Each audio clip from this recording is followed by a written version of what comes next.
Creo que ya podemos ir dando comienzo a nuestra sesión, ¿no? Muchas gracias de entrada por el tiempo, por estar por acá y bienvenidos y bienvenidas a todos a esta primera sesión de nuestra serie de webinars, Transforma, Acelera, Impacta. Que bueno, estos están diseñados para para liderar más bien el siguiente paso en innovación educativa y sobre todo en educación superior, así como también tenemos un objetivo de poder conectar a líderes de industria, de innovación y emprendimiento con el sector académico. Y esta primera sesión, pues, se titula Transforma el aprendizaje a través de ecosistemas de innovación. Y quiero presentarles a nuestro speaker, que es un crack, es un gran conocedor del tema. Él es un experto en la materia. Su nombre es Paul Mock y pues él es fundador de Camino 21 y también director de enseñanza y aprendizaje de Tálisis, del grupo Tálisis. Él fundó y lideró Camino 21, que es una EdTech de desarrollo profesional docente que ha trabajado con más de 30 universidades en México, Perú, Colombia y Chile, llegando a más de 15,000 docentes aproximadamente. Paul es maestro en política educativa internacional de Harvard, donde también fungió como profesor adjunto e investigador. Trabajó con organizaciones como el PNUD, la UNFPA, la Fundación Ethos, SCT y el INEA. Es profesor también de política educativa en el ITAM y Paul forma parte de la Coalición Latinoamericana por la Excelencia Docente y colabora como experto para el Consejo Nacional de Educación, el CNE del Perú. Paul, muchas gracias por acompañarnos y pues te cedo el micrófono es tuyo por el momento. Muchas gracias, Diego, y muchas gracias a todas y todos los que se están uniendo por acá en esta tarde de miércoles. Tenemos una hora y una conversación con Diego, espero que muy buena. Ya nos presentó un poquito Diego, quizás ahí lo que abundaría nada más para complementar es que Tálisis y muchas personas a veces no nos conocen. Es lo que se llama un holding educativo, es un ecosistema en donde tenemos algunas instituciones educativas como Harmon Hall, que quizás muchos conocen, la Universidad Interamericana de Desarrollo, la Universidad Regiomontana, IES Salud, que son las escuelas de salud en el norte del país, Centro de Desarrollo de Primera Infancia, además de un marketplace en donde tenemos ahí una oferta de educación a distancia. Entonces, Tálisis tiene más o menos unos 150,000 estudiantes y trabajamos en 26 estados de la República. Pero no quería dejar de mencionarlo porque pues esto es lo que hoy venimos a representar, además de Camino 21, que es esta empresa que fundé y en la que inclusive algunas de las personas que veo por aquí sé que han participado y que ojalá también hayan tenido la oportunidad de hacer alguno de los cursos y microcredenciales que tuvimos. Perdona, Diego, nada más quería como aclarar esa partecita porque si no luego dice, ¿y eso de Tálisis qué es y por qué dice aquí esta cosa rara? Entonces no quería dejar de presentarme esa parte. Y lo que te quería proponer, Diego, eran dos cosas. Una, que pues ya me presentaste y eso lo agradezco mucho, pero yo no conozco a todas las personas que están aquí. Entonces, hacer dos cosas. Una, hasta para revisar que sí funciona bien nuestro chat por acá. O sea, si nos pueden ayudar a poner de dónde se están conectando, quiénes andan por acá. Eso siempre nos ayuda a dar un poquito de más claridad. Y les voy a hacer dos preguntitas en un Mentimeter para que pues también sepamos un poquito y podamos, tanto Diego como yo, como ir, como se diría, como orientando la conversación, Diego, si tú estás de acuerdo a los intereses de quienes hoy nos acompañan. Está perfecto, yo soy tu fiel vasallo el día de hoy. Maravilloso. Y muchas gracias, Rocío, por escribir por allá. Veo también por aquí a Greti, de la Universidad de La Salle, del ITESO en Guadalajara, Luis Manuel Barroso, Alan, desde Tampico está la persona Marco Reyes, Silvia, Sara, en Durango, La Salle, Chihuahua, Azcapo, aquí en Ciudad de México, Quintana Roo, de la Universidad de Anáhuac en Querétaro, de la UAM Azcapotzalco, etcétera, que estoy viendo por allá, Montemorelos, en Nuevo León. Qué gusto poder saludar allá también a las y los colegas regiomontanos y aledaños. Y pues bueno, muchas gracias para quienes están poniéndolo por acá. Y entonces, ¿te parece, Diego, que comparta brevemente este Mentimeter? para... Está perfecto. Va.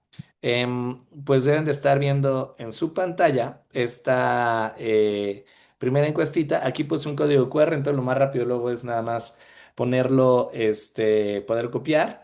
Y si no, también pueden entrar a menti.com y tener aquí el código. Y pues nada más hacíamos esta pregunta de que al respecto, por ejemplo, de las microcredenciales, que sé que es uno de los temas que vamos a estar tratando hoy. ¿En dónde se encuentran? ¿En qué parte de este espectro que estamos viendo? Puede que para algunas y algunos sea algo nuevo, puede que para otras se lo hayan encontrado, que tengan un poco más de duda, o quizás tenemos aquí, Diego, personas súper expertísimas que nos van a ayudar también a la conversación. Pues a ver, ya veo que están entrando las respuestas. Tenemos como, somos 40 personas, entonces que entren unas, ¿qué te gusta? 10 respuestas, 15 y Por lo menos. dejamos. Perfecto. Pues veo que 10, 11. 12. Sí, no, pero sobre todo que pues tenemos a personas que están más bien en el centro, ¿no? Entre que las han escuchado, pero que no saben mucho a detalle, hasta el otro lado que son algunas personas que se las han encontrado en su vida, pero no se consideran expertos o expertos, hasta que hay para quien es una novedad y nunca las ha escuchado, y tenemos por ahí otra persona que desayuna, come y cena microcredenciales. Entonces... Bien. Pues esperemos por ahí a ver quiénes más están. Ya tenemos unas 16 respuestas. Voy a cambiar entonces a la siguiente pregunta, que es nada más como para tener idea y escuchar un poquito de sus expectativas de este webinar. ¿Qué es lo que se quisieran llevar? Que como que ¿para qué se conectaron en estos 40 minutos? Para saber también un poquito. Y yo sé que Diego tiene varias preguntas preparadas, pero igual y eso nos ayuda a poder empezar a escuchar.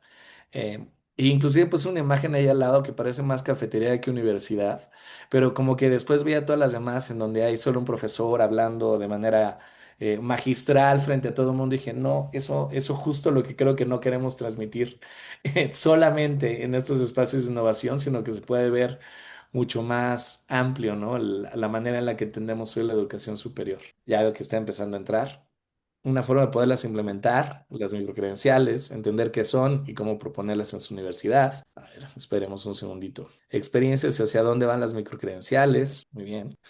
Que para aterrizar a sus clases, eso me parece maravilloso. Voy a mover esto de aquí para que no nos estorbe. Ahí creo que hasta aquí. Claridad de las microcredenciales para poder hacer estrategias formativas, el uso de las microcredenciales, gestión de proyectos ágiles. En esa, Diego, tú eres expertazo en Agile. Me gustaría llevar los mejores conocimientos sobre este tema y un conocimiento robusto sobre qué son las microcredenciales. Y experiencias de éxito. Perfecto. Conocer para compartir y algunas más.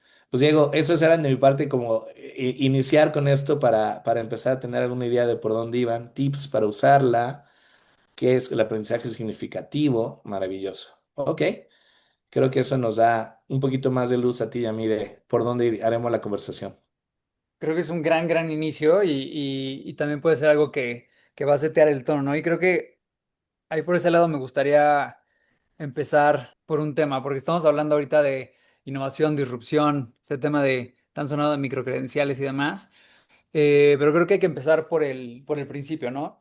Ahorita, no sé si tú coincides con esto, Paul, pero creo que vivimos un sistema educativo que ya lleva cientos y cientos de años, no sé si decir estancado, pero sí es un sistema educativo que ya se tomó de hace muchísimo tiempo, probablemente que viene desde, no sé, temas bélicos donde se entrenaba muchísima gente para poder ir a guerras, después se tomó para el sector industrial y poder tecnificar a gente para que pudieran entrar a trabajar a fábricas, manejar muchas máquinas y básicamente lo que buscamos ahorita es que la gente pues esté tecnificada, poder tecnificarlos más o menos en masa, ¿no? Y desde mi punto de vista, ahorita siento que el sistema educativo pues está preparando gente o está entrenando gente para una época industrial y la verdad es que desde mi punto de vista, regreso, ya estamos más allá de eso, ¿no?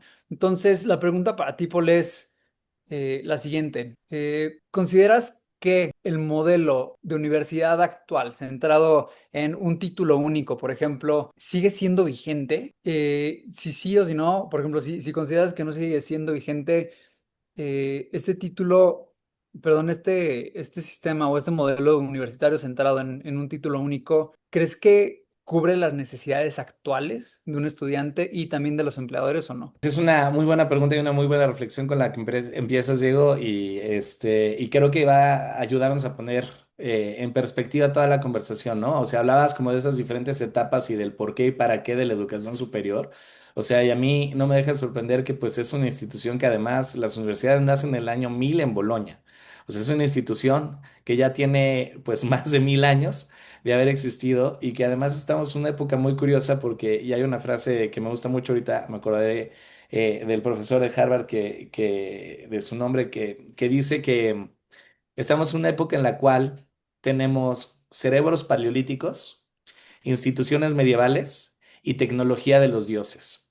Y entonces, pues, ¿cómo repensarnos entonces en estas instituciones y la labor del para qué estamos educando a nuestros estudiantes, qué es lo que queremos formarles y qué es lo que queremos lograr con ellas y con ellos ante un tipo de locura que es esa en el cual pues, los cerebros que tenemos siguen siendo muy animales, las instituciones en las que damos clases se crearon hace 1000 años y tenemos pues la posibilidad de que si pensamos en comida, apretamos un botón y de repente llega a tu puerta, no sé, comida china o lo que de cualquier lugar del mundo, calientita y así, ¿no? Es una locura pensar en el tipo de mundo que tenemos. Y ante eso, pues cómo es que podemos nosotras y nosotros como educadores en las instituciones en las que estamos empezar a sentar las bases para formar a nuestros estudiantes ante un mundo que cambia tanto, ¿no? Entonces, en ese sentido, a mí me parece que el hablar de un título como aquella diferenciador que existía para, pues, cuando alguien terminaba una carrera y que parecía que era lo único que necesitaba para obtener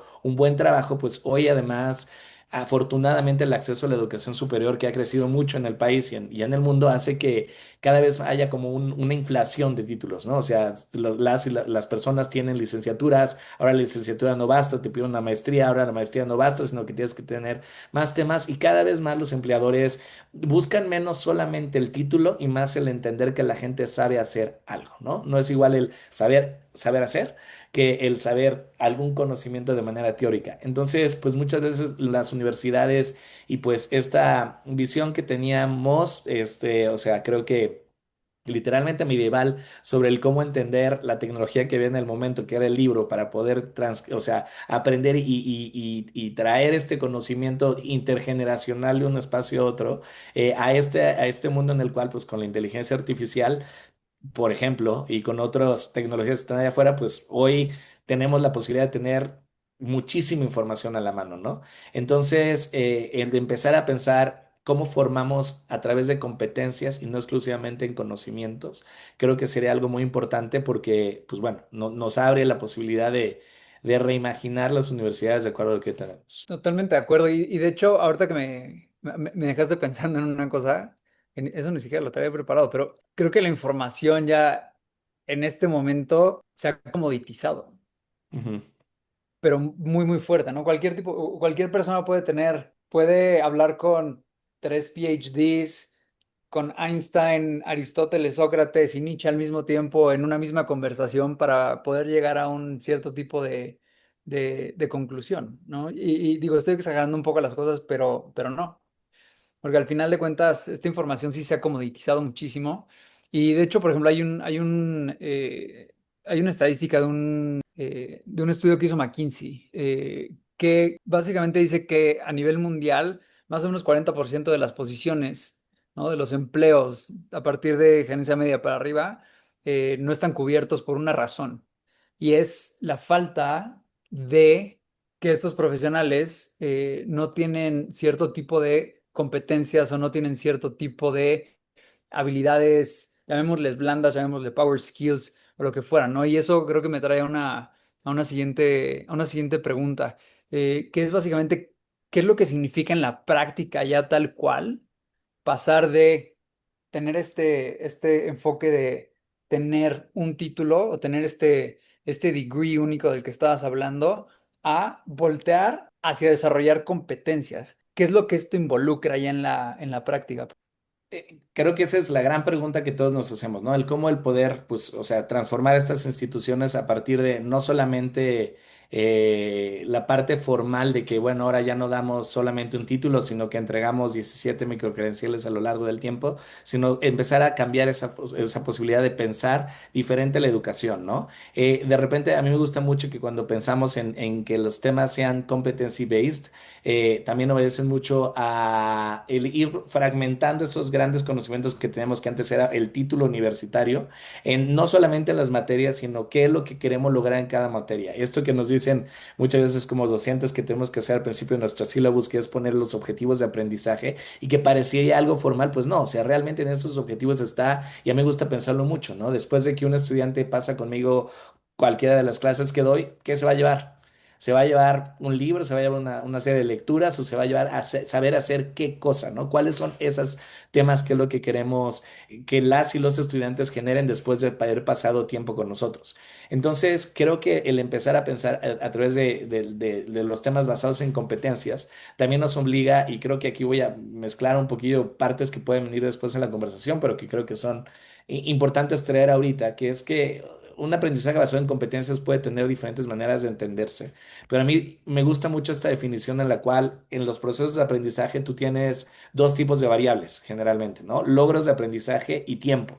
Y en la educación tradicional, lo que normalmente nosotros hemos hecho es fijar los tiempos. Entonces, en un semestre, Diego, que estás llevando emprendimiento con Wadwani, pues vas a sacar una calificación y vas a sacar 5 7 10 2 lo que fuera. Estás variando el logro de aprendizaje en un solo semestre que se tiene.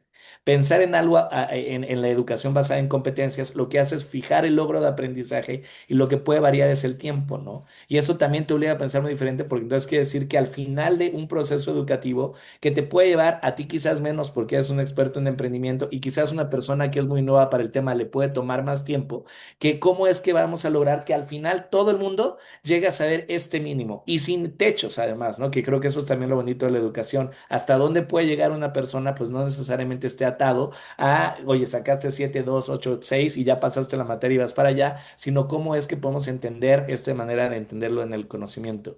Y empezar a pensar también en competencias te permite que uno vaya inclusive gamificando muchas de las conversaciones que están de frente, ¿no? El que tú puedas ir en algo que se llama la autoeficacia, que en educación para jóvenes y adultos es muy buena. Si tú vas aprendiendo cachitos y vas entendiendo que sabes cada vez más, te permite también como ese sentimiento de logro de decir, oye, ya aprendí esto y mira cómo recibo una microcertificación, una competencia de que ya aprendí a hacer algo, ¿no? No me tengo que esperar hasta el final del proceso educativo como antes lo hacíamos y el examen final en donde pues aquí me enteraré si aprendí o no algo a través de la materia, sino que a lo largo de todo el proceso, o sea, esto que le llamamos pues evaluación formativa en vez de solamente sumativa, pues te permite también, inclusive como docente, y para todos quienes somos educadores, pues ir construyendo estos procesos de aprendizaje para modular y personalizar y flexibilizar ante las realidades y lo que cada estudiante va aprendiendo, ¿no? Entonces, creo que eso es el cambio, o sea, los cambios no son solo de, bueno, ahora vamos a dar muchas microcredenciales que estamos entregando, sino sí es un cambio diferente de pensar en lo que son los procesos educativos. Ujú. No, totalmente. Y creo que es un tema de cambiar cultura, ¿no? Y cambiar de forma sistemática. También, de hecho, ahorita hablando de cambios sistemáticos, también los quiero invitar a que si tienen preguntas, pónganlas en el chat porque queremos hacer también esto muy, muy participativo. Tenemos un experto como lo es Paul, lo están escuchando Y y hay Diego. que aprovecharlo fuerte, explótenlo lo más que se pueda. Entonces, si tienen preguntas, vayan poniéndolas en el chat para poder ir midiendo ahí qué es lo que podemos platicar y vean qué tanta información le podemos sacar por ahorita para aprovecharla y usarla para sus instituciones también, para ustedes, para su beneficio. Eh, y totalmente de acuerdo. Regreso ahorita un poquito a este cambio de, no solamente es definir, por ejemplo, cambiar un plan académico a otro o una cosa así, sino más bien es este cambio de cultura, es este cambio de mentalidad.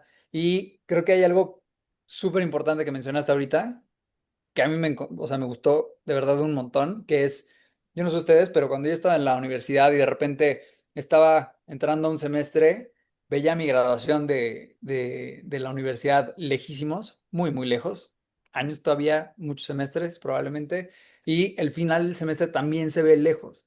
Y esta parte de ir obteniendo pequeños avances o pequeños premios o pequeños logros, es fundamental y nos puede ayudar a crear esta cultura de apoyo y de empuje. Y creo que por acá nos referimos también un poco a estas microcredenciales, ¿no? Y dijiste algo sobre rutas modulares. ¿Qué es lo que significa para ti en este cambio, Paul? Estos cambios a rutas modulares y ya vamos de lleno al tema de microcredenciales. Pues es mucho de lo que acabas de comentar, ¿no? O sea, es cómo poder empezar a buscar temas que flexibilicen y personalicen los procesos de aprendizaje. O sea, hoy también no, inclusive las nuevas generaciones, pues no solo las nuevas generaciones, sino los adultos que entran, hemos perdido mucho la paciencia, ¿no? Y entonces queremos como que las cosas sean muy inmediatas, sean rápidas, que respondan a mis necesidades, porque ahora pues a eso nos ha acostumbrado la tecnología. WhatsApp. Entonces, WhatsApp, todo, ¿no? O sea, la inmediatez de tener, como lo decías, el conocimiento como comodificado y en la punta de los dedos, ¿no? Entonces, el entender las microcredenciales también nos permite que uno vaya armando esas rutas de aprendizaje en un sistema ideal que se podría hacer cada vez más modular, en el cual quizás, a mí me gusta pensarlo así, tiene que haber muchas rutas de acceso a la educación formal y muchas salidas también. No todo el mundo necesita quizás una carrera en el que dure 4 años, 3 años, quizás algunas necesitan personas de dos, quizás también en un tema inclusive que te permita democratizar el acceso a la educación superior en el cual no tengas que pagar 4 años porque la gente a veces tiene que desertar. ¿Qué pasa cuando termina en eso, no? Digo, ahí hay ejemplos, la universidad en Chihuahua, la Universidad Autónoma de Chihuahua, que vi que por aquí tenemos colegas de allá, la escuela de arte, lo que buscaba hacer era es eso, ¿no? O sea, decir, imagínate que tú entras a la carrera y solo terminas el primer año, pero por tener el primer año terminado no solo tienes una carrera trunca, sino que te podemos dar el hecho de que ya fuiste como lo que antes hubiera sido un bachiller, como un tema más general.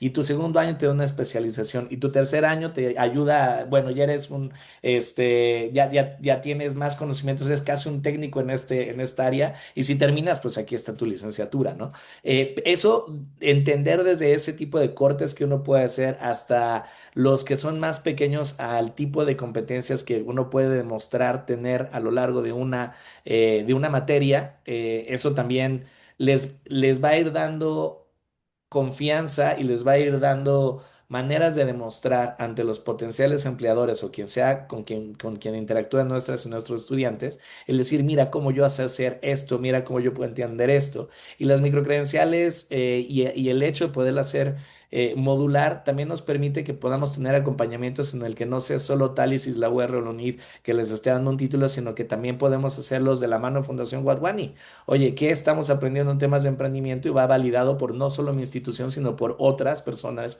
que puedan ser expertas en esto y que cuando entreguemos una credencial, quienes salgan allá afuera, pues sepan que tuvieron ese tipo de validación y de diálogo construido también con los sectores productivos, ¿no? Entonces, o sea, creo que no sé qué tanto haya respondido a tu pregunta, Diego, pero espero que sí, empezar a entender esta parte modular de una forma en el cual podamos, pues, ir haciendo estos chunks que nos permitan, pues, saber y detectar cuáles son competencias fácilmente demostrables, ¿no?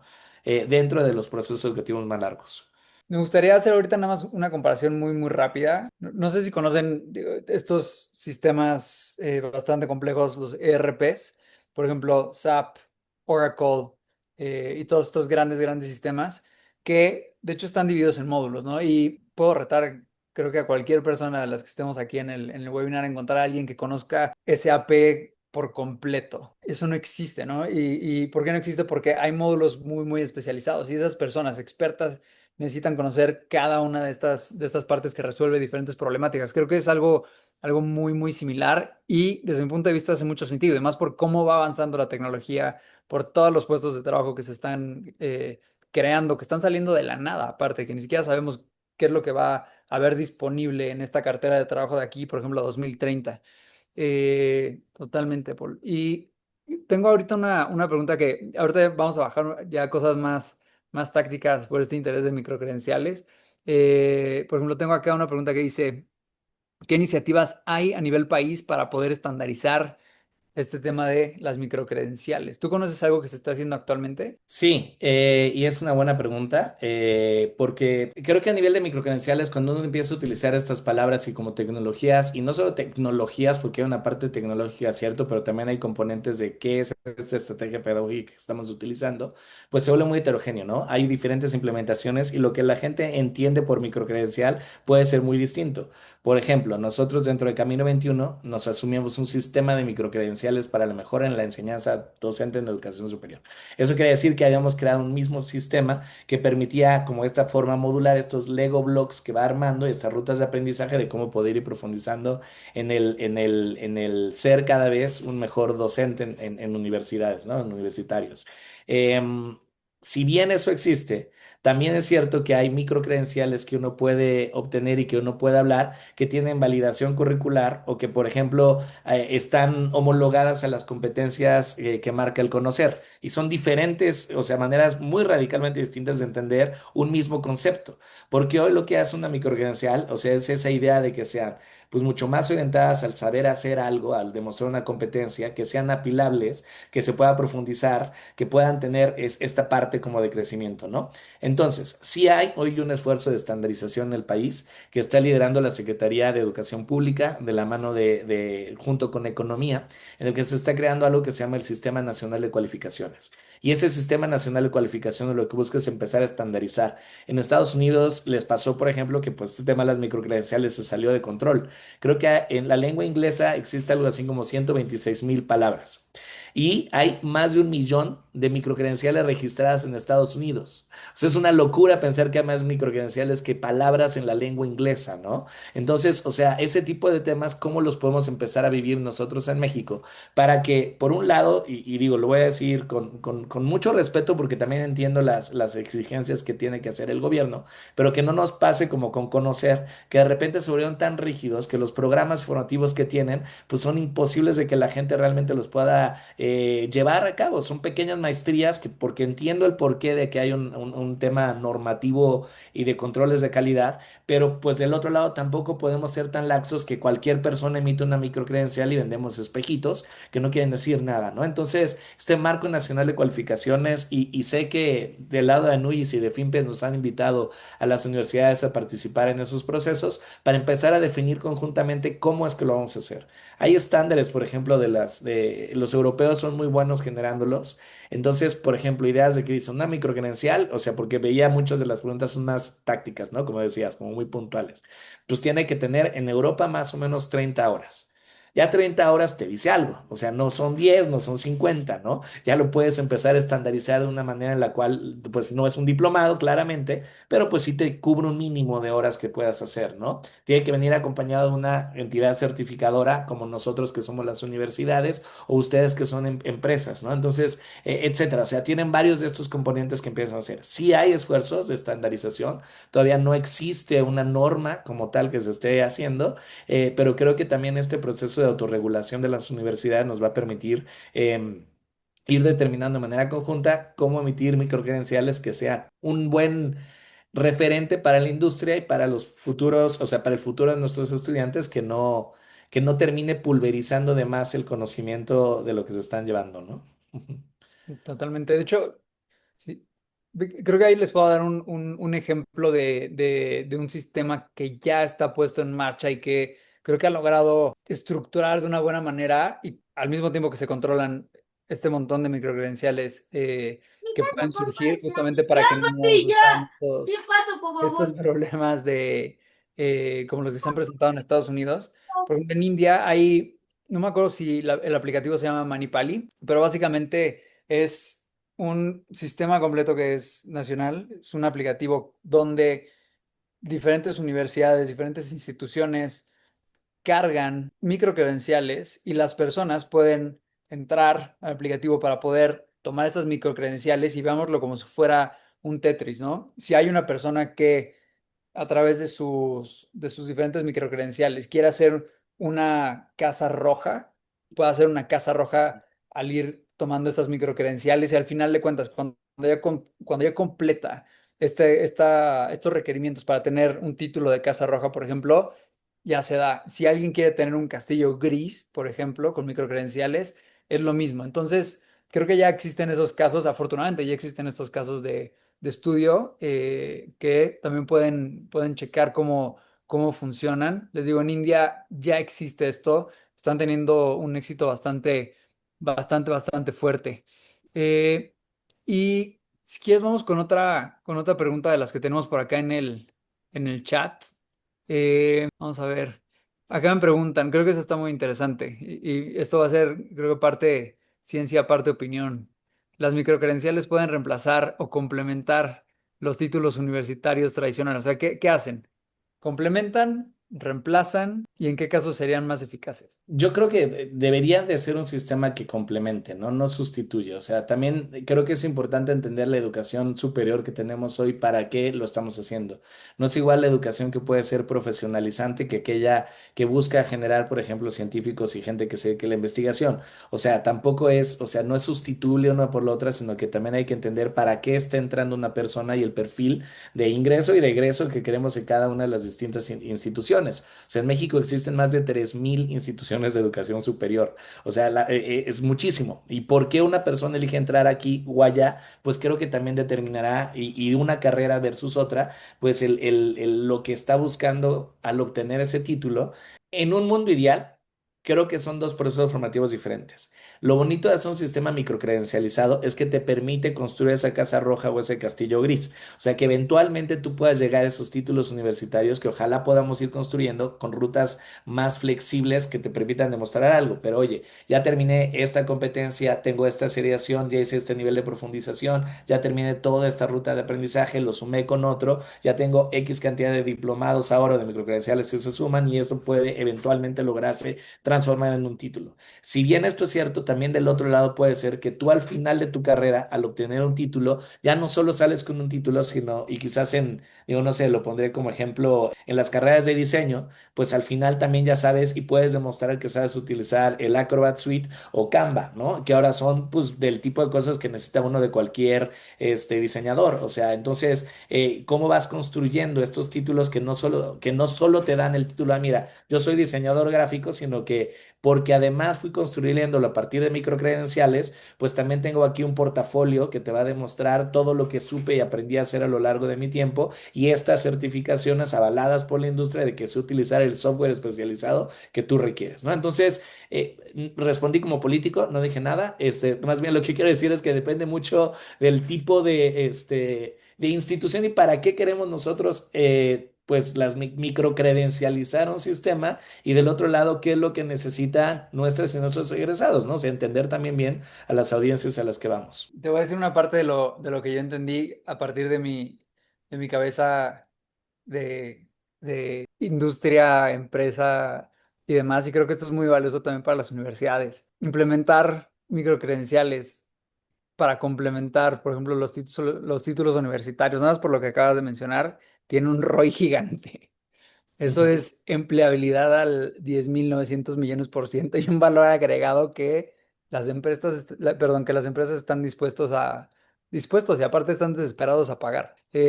Mónica, ¿tenías ahí porque tienes la mano levantada ahí? No sé si tienes alguna pregunta, alguna participación ahí que quieras hacer. Sí, más bien es una participación.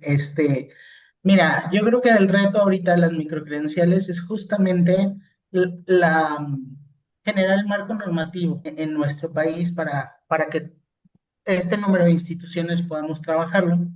Y veo las microcredenciales como una oportunidad de flexibilización de los perfiles profesionales. Al igual que Paul, coincido con él, son una parte que complementa.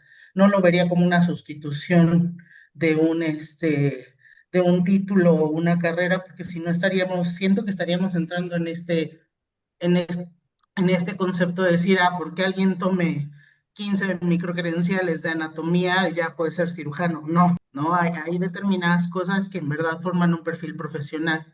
Sin embargo, el perfil profesional no se debe de acotar solo a eso.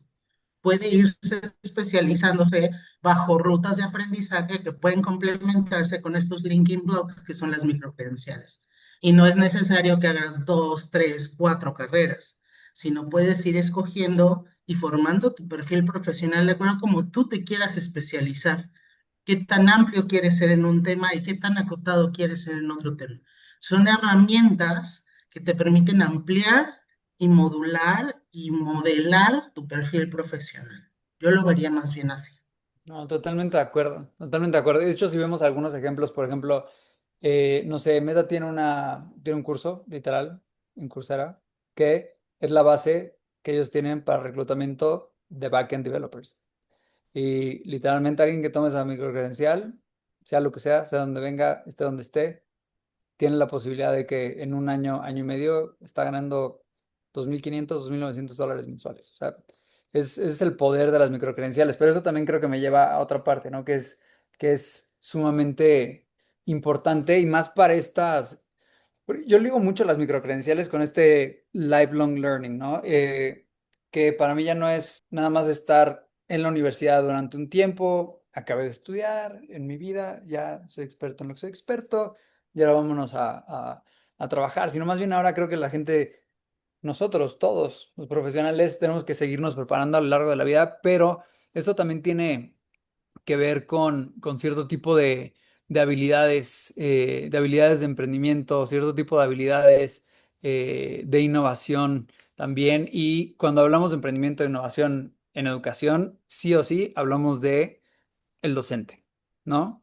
Entonces, aquí me gustaría girar un poco de este tema de microcredenciales hacia un modelo que se centre mucho en el faculty, en el docente, como la clave, como la clave para mover de verdad estos currículos, para poder mover estos sílabos, para poder mover estos planes de estudio.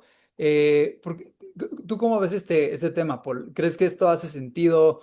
¿Te identificas seguro sí, por Camino 21, Sí. pero ¿tú cómo lo ves? No, totalmente. Digo, nada más el comentario de Mónica y muchas gracias por esa observación que decías. Y como tú lo decías, digo, yo lo estaba pensando, lifelong learning, ¿no? Aprendizaje a lo largo de la vida. O sea, creo que hoy estaba en la Comisión de Educación de la Coparmex, tuvimos una reunión y una de las personas que estaban por ahí, Andrés Ponce de León, mencionaba, y me gustó mucho, lo cito porque era la frase, me gustó hasta la noté que decía que esta era no se va a definir por lo que estudiaste, o sea, ya no te defines por lo que estudiaste, sino por lo que estás estudiando, ¿no? O sea, ¿qué es lo que hoy estás haciendo a diferencia de lo que tu carrera haya sido? O sea, utilizando el ejemplo que ponía Mónica de ese cirujano, sí, yo estoy de acuerdo en el que no tener 15 microcredenciales de cirugía te hace ser un cirujano, pero también ese cirujano que estudió hace 15 20 años y no se ha continuado estudiando y que no está el día de hoy, pues quizás también está utilizando técnicas pues que ya son completamente obsoletas, exacto, ¿no? Y que ya están pasadas. Entonces,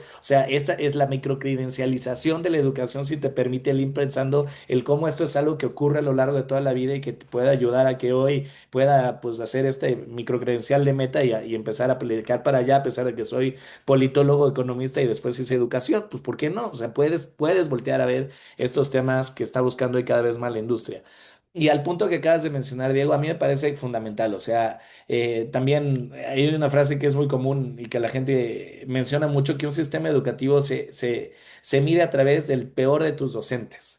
O sea, realmente son tus docentes los que determinan lo que vas a hacer en cualquier sistema educativo, en cualquier institución que tenemos, porque al momento de cerrar la puerta del salón de clases o la liga virtual de Zoom, lo que está ocurriendo en esos procesos de enseñanza-aprendizaje pues los está llevando y mediados muchas veces por el docente, ¿no? O sea, ellas son quienes ponen quienes hacen vivir el currículum que esté diseñado, el mejor currículum, si no está siendo impartido, si no está siendo liderado por un docente que le entienda, pues va a ser muy difícil. Y muchas veces por eso también es que Camino 21, por eso lo creamos, ¿no? O sea, nosotros decíamos cómo poder dar un tiro de precisión en los sistemas educativos que hoy tenemos y que, a ver, solamente en el caso mexicano en educación superior hablamos de 3.500 instituciones que existen, pero existen 13 subsistemas. Las universidades públicas son uno. Las universidades privadas son otro. Y así existen otros 12, ¿no? Entonces, si estamos pensando en cambios curriculares, o sea, es un monstruo tan grande, además de que pues la autonomía de cada una de las instituciones pues nos va a ser difícil y no es necesariamente deseable que uno pueda entrar a ese lugar, sino que pensar cómo es que un docente puede hacer un cambio de mentalidad en el cual nos dejemos de asumir solamente como expertos disciplinares y empecemos a pensar como facilitadores de comunidades de aprendizaje, ¿no? O sea, el poder hacer que entre todas y todas las personas que estamos reunidos hoy, esto que estás haciendo tú, Diego, llamar a Mónica, leer los mensajes que tenemos, saber que si estamos 53 personas conectadas, pues qué padre poder construir entre todas y todos esos conocimientos. Es una manera muy diferente a que si yo hubiera puesto la presentación que traigo preparada, porque pues siempre me sobrepreparo, pero bueno, y hubiera empezado a hablar durante 50 minutos seguidos en el cual pues hubiera dicho las 7 definiciones que había de microcredenciales. O sea, creo que realmente estos espacios, o sea, el repensarnos y el cambiar el chip que tenemos como educadores en educación superior es importante. Y sucede, lo último digo ya para continuar con la conversación, que pues muchas veces en educación superior venimos de ser profesionistas o de ser investigadores, mas no estamos formados como docentes. O sea, algo del por qué creamos Camino 21 es porque muchas veces nos falta también esta visión pedagógica que tenemos, ¿no? O sea, la ciencia y el aprendizaje ha avanzado mucho. Sí sabemos cómo hacer mejor nuestra labor de enseñar, pero muchas veces las universidades no tenemos la oportunidad de hacer esto con los docentes, ¿no? Entonces, por eso crea un sistema de microcredenciales que apostará a ayudar a formar esas competencias docentes particulares en las y los profesores que pudieran ayudar a cambiar ese switch y en hacer en materializar esos bellos currículos que de repente están allá afuera, pero que pues necesitamos para formar al tipo de ciudadanos y ciudadanos que queremos, no solo ciudadanos, sino personas, ¿no? Para nuestra sociedad. Totalmente de acuerdo. Y digo, ahorita estamos coloquial, pero como diría mi abuelita, ¿no? Dos cabezas, tres cabezas piensan mejor que una. Ahora imagínate 20, 30, 40, 50. Es mucho, mucho poder mental que se tiene que aprovechar. Y ahorita, para profundizar un poco más en este tema de estas habilidades que necesitan los docentes, porque también desde mi punto de vista el docente es el punto medular, es la columna vertebral de absolutamente, no les quiero poner presión encima, pero nuestro futuro o sea, lo están escribiendo ustedes a través de las personas a las que están preparando. No, mi mamá fue profesora mucho tiempo y vi el impacto que ha llegado a tener en gente a las que les dio clases estando en prepa, que actualmente son grandes profesionistas y al día de hoy cuando hablo con ellos, lo que me dicen es, no sabes el impacto que tuvo tu mamá. Ahorita no sé dónde estaría si no fuera por ella. ¿No? Entonces, de verdad, el impacto que tienen creo que es algo muy, muy grande, es gigante. Y creo que me gustaría combinar ahorita ya el tema con este tema, con emprendimiento, que ahorita está muy en boca de todo el mundo, emprendedores, entrepreneurs, eh, entrepreneurs, rondas de inversión por aquí, creación de empresas por acá, qué es intraemprendimiento, qué no. Creo que ahorita todo eso está muy, muy en boga, ¿no? Y el desarrollo de las habilidades que se necesitan para poder ser emprendedores, pensamiento analítico, pensamiento crítico y demás. Pero creo que también hay que ver para dentro de las instituciones. Si bien queremos desarrollar gente que tenga este tipo de habilidades, y como bien decía Paul, ¿cómo va a poder alguien desarrollar este tipo de habilidades si no tenemos, por ejemplo, profesores que son intraemprendedores académicos? Entonces me gustaría ahí tener tu take, Paul, de qué significaría esto. Ujú. Yo creo que la labor docente en general, o sea, de repente se nos olvida la cantidad de cosas que hacemos como educadores frente al aula, ¿no? O sea, y el tipo de competencias que estamos constantemente desarrollando porque pues tenemos que ser muy dinámicos y responder a lo que está pasando allá afuera. Digo, ahorita que comentabas el caso de tu mamá, me acuerdo mucho de una frase que decía que the professions, ¿no? O sea, la docencia es esa profesión de la que todas las demás profesiones dependen, porque si no, no tendríamos otros profesionistas que lo estén haciendo y entonces pues también como que creo que esa labor que ahora se ha vuelto muy discursiva en el gobierno de dignificar la labor docente, pues es algo que no se necesita dignificar, o sea, está ahí porque pues si nosotros, nadie seríamos los profesionistas que somos, ni las personas si no hubiéramos vivido estos procesos formativos, ¿no? De aprendizaje. cómo ser intrapreneurs y que creo que es algo fundamental que tenemos que ser todos como docentes, ¿no? Hay muchos temas que se pueden cambiar de manera incremental en lo que estamos haciendo constantemente en el aula. Hay veces que queremos esperar esa gran reforma que llegue a ser los cambios que necesitamos para que toda la institución ahora sí funcione como queremos, pero que la realidad es que muchas veces nosotras y nosotros como docentes podemos empezar a hacer esos pequeños cambios incrementales que tienen un gran impacto en los procesos de aprendizaje de nuestros estudiantes y que además empiezan a llevar conversaciones con nuestros directores, coordinadores, con los rectores y rectoras que están aquí presentes también, o sea, porque los docentes pueden liderar este cambio, ¿no? O sea, a mí me ha pasado mucho que cuando uno empieza a hacer este cambio, por ejemplo, hacia el aprendizaje activo, pues se ve muy diferente a lo que nos ha enseñado que es un salón de clases no sé, perfecto, ¿no? En el que llegas y hay una profesora que está hablando con una lucidez y una claridad sobre cualquier tema y está todo el mundo calladito en sus asientos y tomando muchas, muchas, muchas notas sobre lo que esté pasando. Así no se ve el aprendizaje activo, ¿no? El aprendizaje activo se ve muy Montessori. Tú tienes un salón y tienes a tres personas en un lado una computadora y otras cuatro en una cosa y el profesor está dando vueltas y hay otros dos que están hablando sobre tal, porque así se ve el aprendizaje y así se ve el construirlo de una manera participativa también. No que la cátedra esté mal, yo creo que hay momentos en los que las cátedras tienen mucho sentido, pero que la realidad es que inclusive si un coordinador entra a un salón de clase y ve eso, va a decir, este profesor no está haciendo nada, míralo cómo está por allá hablando con alguien y a veces es mucho más difícil planear para ese tipo de actividades que planear una cátedra en la cual pues uno se eche su rollo de lo que ya sabe y ha hecho durante 40 años, ¿no? De repente me sorprende mucho esas conversaciones que llevo a tener con algunos docentes que me dicen, pero ¿por qué vamos a cambiar si llevo haciendo lo mismo 40 años? Dice, pues bueno, pues quizás precisamente por eso vale la pena empezar a pensar las cosas diferentes porque pues 40 años son un montón, ¿no? De hacer lo mismo. Entonces, creo que esa labor fundamental que tenemos de entendernos como motores de cambio dentro de nuestras propias instituciones desde la labor docente, pues también es algo que afortunadamente en América Latina está muy internalizado, que es la libertad de cátedra, ¿no? Entonces, el poder también intentar cosas nuevas, ser muy conscientes del qué está funcionando, qué no está funcionando, por qué, volvernos esto que, pues digo, es pedagogía 101, ¿no? Pero que dicen que los docentes tenemos que ser investigadores de nuestra propia práctica, es algo muy cierto. Y no es algo nada más en el cual estás documentando las cosas que están, sino que estás intentando entender por qué está funcionando no esto para que los estudiantes desarrollen en una cierta competencia.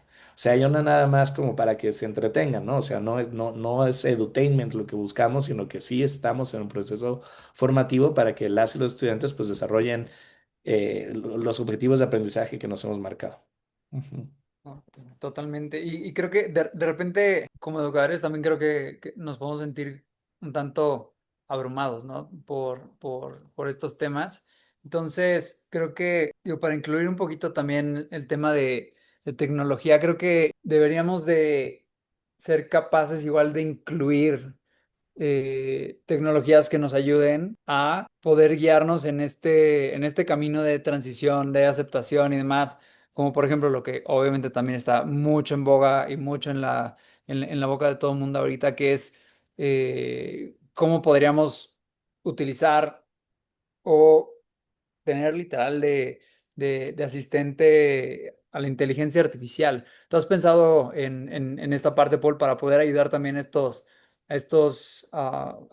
los docentes y al sistema en general, como si fuera algún tipo de copiloto para ellos y hacer la vida un poquito más fácil? Porque al final de cuentas hay mucha presión, ¿no? O sea, en este tema de educar a las siguientes generaciones, que aparte son los que vienen frescos, son los que traen las tendencias y nos tenemos que adaptar y seguirles también el ritmo, ¿no?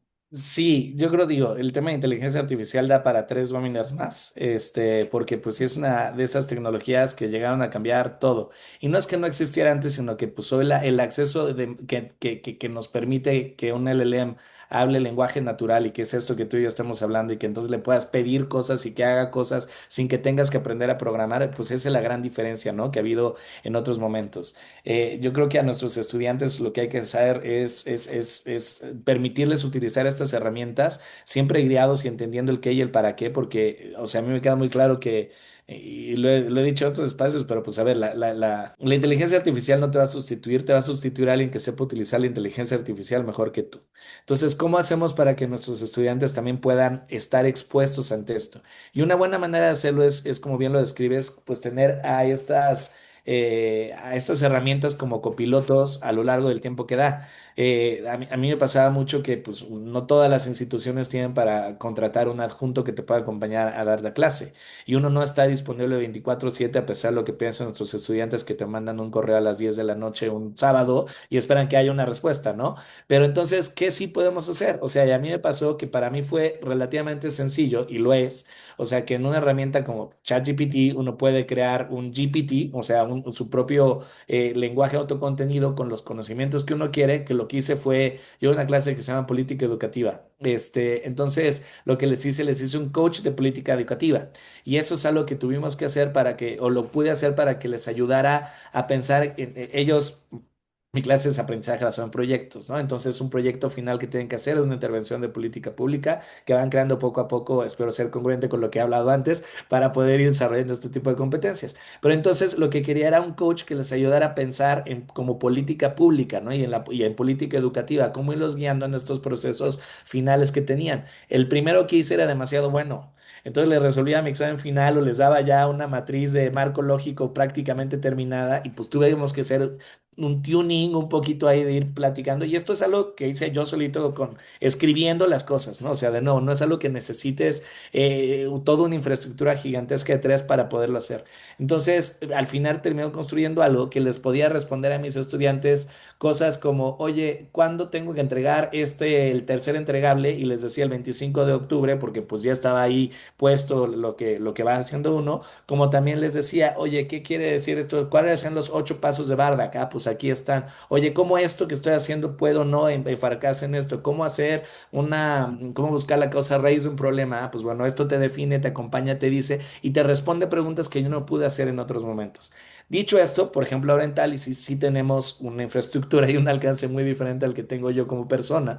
Y entonces lo que estamos haciendo es crear tutores, que es a través de, pues justamente mucho de los materiales que hemos desarrollado para nuestros docentes, sobre todo, por ejemplo, en la UNID, que son 47 campus que tenemos a nivel nacional, o sea, para podernos asegurar que podamos hacer tutores que acompañen a las y los estudiantes en sus procesos de aprendizaje. Y es algo que estamos entrenando y que estamos dando también para poder, de nuevo, pues democratizar ese acceso. O sea, quizás mis estudiantes que no tengan ChatGPT, pues no van a poder entrar a eso, aunque sea siempre una versión gratuita. Y hoy creo que es, de nuevo, se ha democratizado cada vez más el acceso, pero aquí vamos a poderlo hacer bajo los estándares de lo que nosotros queremos, ¿no? Entonces, ¿cómo acompañar estos procesos? Pues también esperemos que pueda liberar un poco de esa carga y no de la responsabilidad, pero sí pues de esta necesidad que tenemos los docentes de acompañamiento y personalización de la educación, que sí nos permite hacer la IA como copilotos, ¿no? Que tenemos. Creo que estamos teniendo una súper buena plática, honestamente, y se Nos nos va vamos a el seguir porque tiempo ya son las 6. rapidísimo.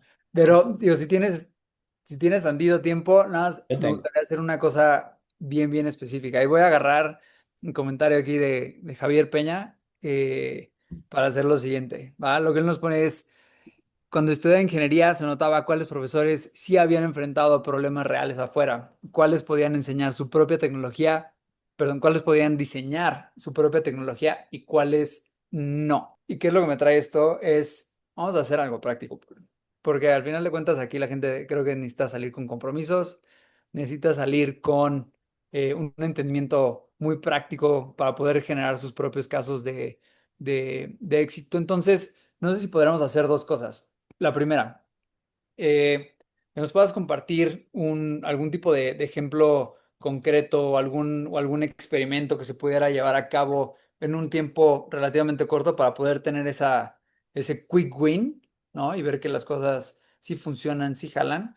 Y a lo mejor algún caso de éxito que tú hayas visto. Pero ¿en torno a qué? Así muy abierto de emprendimiento y Que lo que innovación dentro del estamos. aula. Sí, exactamente. Innovación dentro del aula puede ser, o por ejemplo, preparación docente o aprovechamiento aprovechamiento de tecnología no, porque ya lo diste, literalmente. Ok. Pues a ver, o sea, yo creo que algo que a mí me encanta y que digo, cosas así muy pequeñas, que es una gran diferencia, es que hoy con la tecnología y desde un chat, un WhatsApp, o sea, un grupo que uno tenga, o sea, no tenga que ser nada muy sofisticado. Ahorita que estamos todos acá, si yo les hiciera una pregunta, no me da tiempo para nada de poder saber qué las 52 personas que estamos aquí están pensando. Pero si la misma pregunta les pido que la contesten en el chat, lo que sí nos permite ver es que las 52 personas qué están pensando. Y quizás tengo la oportunidad de dar la voz a una o dos personas que estén ahí enfrente. Y quizás le hablo a José Ángel y a Mónica que están aquí porque los estoy viendo, pero porque ya vi además que dentro de esa respuesta que dieron a la pregunta, José Ángel está en una posición y Mónica está en la opuesta. Y entonces con darle la voz y pedir profundizar, pues va a empezar un debate que si yo no supiera que está en sus cabezas, porque es imposible saberlo, nunca hubiera podido lograr eso. Y quizás puedo dar una tercera perspectiva que está acá. Y son las mismas tres voces que hubiera dado a quienes alzan la mano y ya, pero de una manera mucho más intencionada que hace que las conversaciones se vuelvan más ricas, ¿no? Entonces, utilizar algo así de sencillo en las clases, o sea, intentar que la pregunta que hagamos no tengamos el mismo medio que solamente sea la voz, la mano alzada para responder, sino tener estos espacios intermedios para después poderlos hacer, creo que podría ser algo muy interesante. O sea, eso es algo así como en general, de las cosas que yo he notado que hacen más diferencia en mis clases. Y que las y los profesores más les han gustado como una estrategia sencilla que puede dar y dinamizar mucho más las conversaciones de una clase, creo que eso es una posibilidad.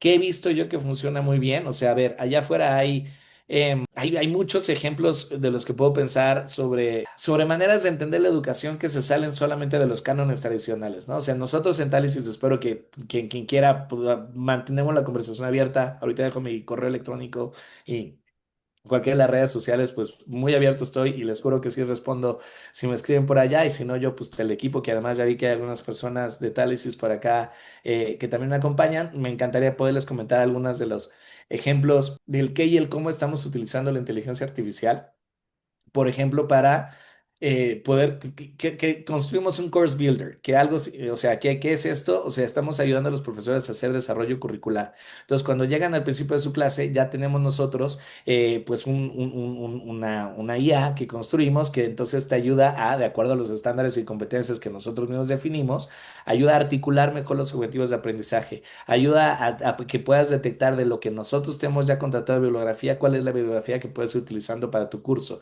te ayuda a estructurar cada una de las sesiones, te ayuda a empezar a generar algunos temas que sé que a las y los profesores les quita mucho tiempo, el ir pensando muchas veces en el sílabo que tenemos en el día a día. Entonces, por ejemplo, ahí hay uno que utilizamos la tecnología que, pues bueno, permite como poder implementar un paso más allá. Ese requiere un poco más de sofisticación, sí requiere de ingenieros y demás que hayan podido hacerlo, de poder nutrir bien esas bases de datos, porque además, pues siempre hay que ser cuidadosos con el qué y el cómo estamos manejando la información de nuestras instituciones y de nuestros estudiantes. Pero bueno, ahí hay un ejemplo de algo que se llama Messenger Z. Lo creamos así porque además somos viejitos y entonces y ñoños y entonces creamos al robot que nos ayuda para dar estas cosas. Pero pues Messenger es algo que además queremos que una vez que esté ya corriendo bien con nosotros podamos llevar a otras instituciones y decir, oye, ¿cómo otras pueden, de acuerdo a sus propios estándares? Porque además creo que lo bonito de México y de nuestras instituciones que somos diversas y que cada quien tendrá un enfoque diferente, de acuerdo a lo que cada quien crea que se puede ir construyendo y aterrizando, ¿no? Totalmente. Y ahorita para cerrar, si te parece bien, Paul, podemos contestar a lo mejor alguna otra pregunta que tengan. Vamos a agarrar una más para poder cerrar ahí con un último tema. Ese está muy chiquito, no te voy a hacer desarrollar tanto. Entonces, no sé si alguien más tenga alguna pregunta específica que le quieran hacer a Paul por aquí. Ay, qué bueno que además estoy viendo que aquí el chat también tomó vida propia y entonces también ahí entre todas y todos estamos comunicando porque pues estoy seguro que todas tienen también buenas prácticas que estemos haciendo y que podamos compartir entre unos y otros, ¿no? Ujú. Totalmente. Si quieres, vamos a agarrar una de las de aquí arribita. Voy a ir dejando mis datos por si alguien Sí, sí, quiere sí, velas dejando. por acá para que nos puedan escribir y buscar si es que quisieran. También los de Camino 21 que estamos en todo, no, ya ni sé, aquí equipo de Camino 21 que andaba, si pueden poner las redes sociales, tenemos un contacto arroba Camino 21 que puede, de todas maneras, seguir funcionándonos bien, y pues bueno, estamos aquí Y así como Polmog, mira, no somos muchos, entonces si me buscan así en cualquier red social, ahí salgo y estoy a sus órdenes, ¿no? Ya casi no uso X, pero fuera de esa, la que quieran. Por ejemplo, hablando ahorita ya del tema del lifelong learning, nos ponen por acá, ¿qué debería de tomar en cuenta un profesional, por ejemplo, para escoger microcredenciales? Que creo que eso puede ser muy, muy valioso justamente para las instituciones, ¿no? Si quieren implementar o empezar a ver de qué forma se pueden implementar estas microcredenciales. ¿Qué es lo que debería de tomar en cuenta un profesional al momento de escoger una microcredencial o de escoger en dónde va a tomar una microcredencial? Creo que es una extraordinaria pregunta porque depende mucho, ¿no? De la persona y de lo que esté diciendo. Yo ¿qué haría si yo tuviera que tomar una microcredencial? Eso que tú dijiste, Diego, con el ejemplo con Meta. ¿Para qué le estoy tomando? ¿Es un tema que quiero yo como para poder crecer profesionalmente dentro de mi propia institución? ¿Es algo que quiero yo hacer para aplicar a mi dream job, a mi trabajo soñado, que es el que quiero yo? Estoy intentando cerrar un gap pues en las habilidades que tengo, no tengo. Entonces, yo creo que esas son el tipo de preguntas que hay que hacerse de acuerdo a saber qué tipo de microcredencial tomar. ¿Por qué? Porque al fin y al cabo, eso es lo bonito también de poder tener este tipo de procesos mucho más abiertos, ¿no? No es algo a lo que le tendría que dedicar 4 años o 2 años de especialización, sino que quizás en pocos meses o semanas puedo yo sacar algo que ya me esté funcionando para eso. Eso por un lado. Por otro lado, yo creo que sí es importante ser cuidadosos con quién lo está ofreciendo. O sea, de nuevo hay gente que sí vende espejitos, entonces pues ver esas validaciones de microcredenciales de quién vienen, que sean instituciones como las que muchas que están aquí representadas, pues digo, por algo también si uno voltea a ver FIMPES o ANUYES, pues ahí hay organizaciones que te dicen un poco de quiénes son las universidades que han cumplido con ciertos estándares y requerimientos para estar ahí, la misma SEP, o sea, a ver, ahí que me voy a contradecir y decir, pues bueno, si tienes un REBOE por algo que la SEP te acreditó para ser una institución, es probable que venga mucho más avalado por ahí. Eso no quiere decir que y a ver, lo digo también como Camino 21, ahora me quito la gorra y me pongo la otra, de startup para decir, a ver, muchas de nuestras microorganizaciones yo creo que competían contra las mejores del mundo que estuvieran en mundos de educación, nada más que estaban mucho más enfocadas a hacer cosas muy prácticas, ¿no? Entonces, eventualmente, no sé, recibimos reconocimientos de la UNESCO y pues tenemos también esa validación de haber sido premiados internacionalmente, que nos ayuda a decir, no estamos inventando, ¿no? Las cosas, sino que hay un sustento académico detrás de algo que puede no tener validación oficial, pero de todas maneras ser de alta calidad. Entonces, creo que lo Hay bonito que hacer también de la la tarea. tecnología y que está en crowdsource es que también te puedes meter a ver los comentarios y ver qué dijo otra gente de lo que ya estás tomando. Sí, o sea, entonces igual y también aprovechemos esa inteligencia colectiva que hemos ido construyendo y veamos pues también qué es lo que más gente dice sobre esto a lo que te estás acercando, ¿no? Y creo que eso es algo Buenísimo. potencialmente puede ayudar. Ujú. Paul, ya para cerrar, nada más puedes escoger una cosa, Ajá. una cosa que cambiarías en el sistema educativo de instituciones de educación superior. Una. Esa perspectiva de docente de yo todo lo sé y todo lo puedo, a entenderme de nuevo como facilitador de una comunidad de aprendizaje. Yo creo que si logramos que las y los profesores cambien esa mentalidad, cambiamos México y cambiamos América Latina y cambiamos el mundo. Ándale. Eh, pero pues bueno, lo complejo es que empieza en cada una y uno, ¿no? Ujú. Y gracias, Aida, que vi que ya nos puso por ahí también los datos de Camino 21, por si quisieran ustedes también contactarnos. Buenísimo, pues, Paul, de verdad, muchas, muchas gracias. Digo que me faltaron preguntas todavía, nos podemos haber quedado aquí un ratote más. Muchas gracias a todos también por este tiempo, por dedicarnos un rato para lo que dijo Paul ahorita, de verdad, para hacer un México mejor, para hacer que la educación innove, para poder dejarle a las próximas generaciones algo por lo que decir, oye, estamos haciendo cosas grandes, ¿no? Entonces, muchas gracias a todos y también aprovechando este gran inicio de nuestra serie de webinars, pues los quiero invitar también al siguiente webinar que vamos a tener. Por acá ya les estoy proyectando una pequeña imagen del próximo webinar de nuestra serie de Transforma, Acelera, Impacta, que va a ser Acelera la innovación académica a la velocidad del mundo profesional. Y vamos a tener a Salvador Vázquez, que viene de Google Startup Growth Manager en Google. Va a ser algo también sumamente interesante. Y pues muchas gracias, de verdad. Ahí está el QR. Paul, de verdad, qué crack. Gracias Insisto, a ustedes. creo que nos debemos una plática todavía larga, hermano. Muchas gracias por todo. Que tengan una excelente noche. Muchas gracias. Igualmente, un abrazo muy Gracias. enriquecedor a la Hasta luego, muchas mi vida. gracias.